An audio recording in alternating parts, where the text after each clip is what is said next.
नमस्ते, स्वागत है आपका मिलसित माया में। आज की वीडियो में हम बनाएंगे प्रोटीन और आयरन से भरपूर मूंग दाल पराठा। यह पराठा खाने में बहुत ही स्वादिष्ट लगता है और साथ ही ये काफ़ी हेल्दी भी है। आप इस पराठे को सुबह के नाश्ते या शाम को डिनर में बनाकर आनंद ले सकते हैं। इस पराठे को आप बच्चों के लंच बॉक्स में भी बनाकर दे सकते हैं। इसे बनाना बहुत आसान है, तो आइए बिना देर किए ही आज का वीडियो शुरू करते हैं।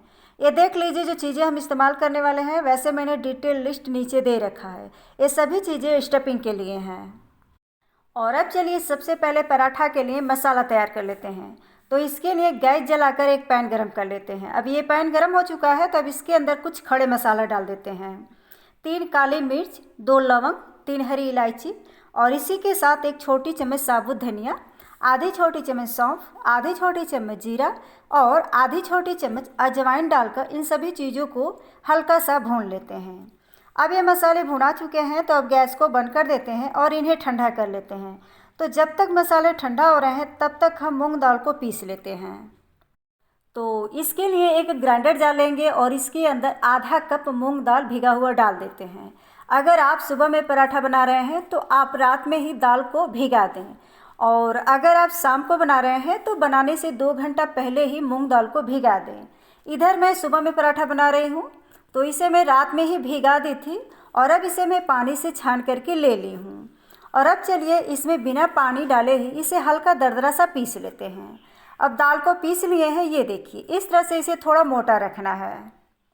और अब इधर मसाले भी ठंडा हो चुके हैं, तो अब इस मसाले को एक खलवट्टे में डालकर इसे भी दरदरा सा कूट लेते हैं। इसे हमें पाउडर नहीं बनाना है। अब मसाले को रेडी कर लिए हैं, ये देखिए इस तरह से इसे भी थोड़ा मोटा रखना है। और अब चलिए चलते हैं गैस की तरफ दाल को भूनने के लिए। तो इसके लिए गैस जलाकर एक पैन में 1 चम्मच सरसों का तेल डाल के गर्म कर लेते हैं।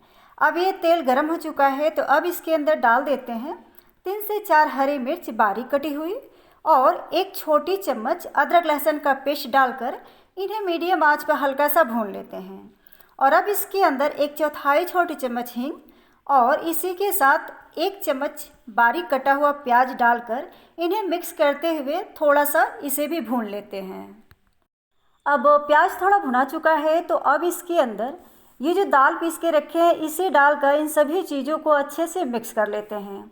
अब इसके अंदर 1/3 छोटी चम्मच हल्दी पाउडर डालकर इन्हें मिक्स करते हुए 2 से 3 मिनट भून लेते हैं, ताकि दाल में का पानी जल जाए। और अब इसमें डाल देते हैं ये जो मसाला पीस करके रखे हैं, इसमें से 1 छोटी चम्मच और इसी के साथ आधी छोटी चम्मच गरम मसाला और स्वाद अनुसार नमक डालकर इन सभी चीज़ों को अच्छे से मिक्स कर लेते हैं। अब इसके अंदर डाल देते हैं 3 चम्मच हरी प्याज बारीक कटी हुई, 1 बड़ा चम्मच धनिया पत्ती और अब लास्ट में आधा नींबू का रस डालकर इन्हें अच्छे से मिक्स कर लेते हैं। आप नींबू की जगह अमचूर पाउडर भी डाल सकते हैं। अब पराठा के लिए स्टफिंग रेडी हो चुकी है, तो अब गैस को बंद कर देते हैं और इसे ठंडा कर लेते हैं। तो जब तक स्टफिंग ठंडी हो रही है तब तक हम पराठा के लिए आटा गूँथ करके तैयार कर लेते हैं। तो इसके लिए एक थाली या बाउल लेंगे और इसके अंदर डाल देते हैं 1 कप आटा और इसी आटा में से थोड़ा बचा कर रख देते हैं पराठा बेलते समय यूज करने के लिए।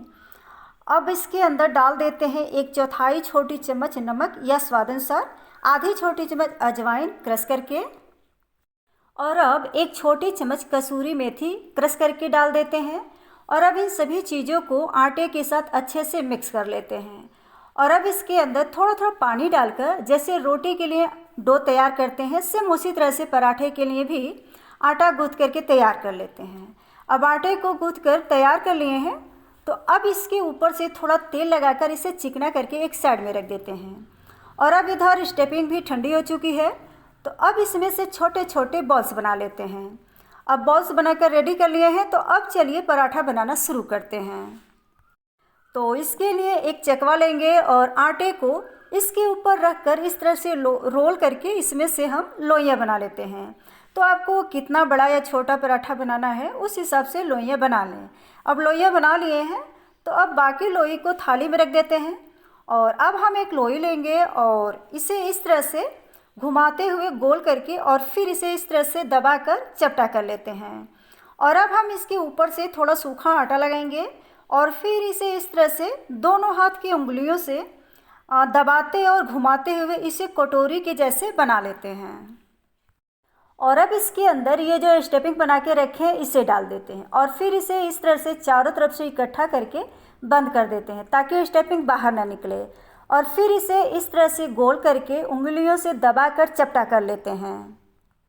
और फिर इसके बाद इस पर थोड़ा और सूखा आटा लगाएंगे और फिर से इसे इस तरह से उंगलियों से हल्के हाथ से दबाकर थोड़ा बड़ा कर लेते हैं। इसे डायरेक्ट बेलन से नहीं बेलना है, पहले उंगलियों से दबाकर बड़ा कर लेंगे, उसके बाद इसे बेलन से बेलेंगे। जैसा कि आप वीडियो में देख रहे हैं, सेम इसी तरह से आपको भी उंगलियों से दबाते हुए थोड़ा बड़ा कर लेना है। और अब हम इसे बेलन से हल्के हाथ से बेलकर इस तरह पराठे को थोड़ा और बड़ा कर लेते हैं। इसे ज़्यादा पतला नहीं बेलना है, थोड़ा मोटा ही रखना है। अब इस पराठे को बेलकर तैयार कर लिए हैं, तो अब इसे एक प्लेट में रख देते हैं और अब इसी तरह से हम बाकी पराठे को भी बेल करके तैयार कर लेते हैं। अब सभी पराठे को बेल करके रेडी कर लिए हैं, तो अब चलिए इसे सेक लेते हैं। तो इसके लिए गैस जलाकर एक तवा गरम कर लेते हैं। इधर मैं पहले से ही तवा रखी हूँ गरम होने के लिए।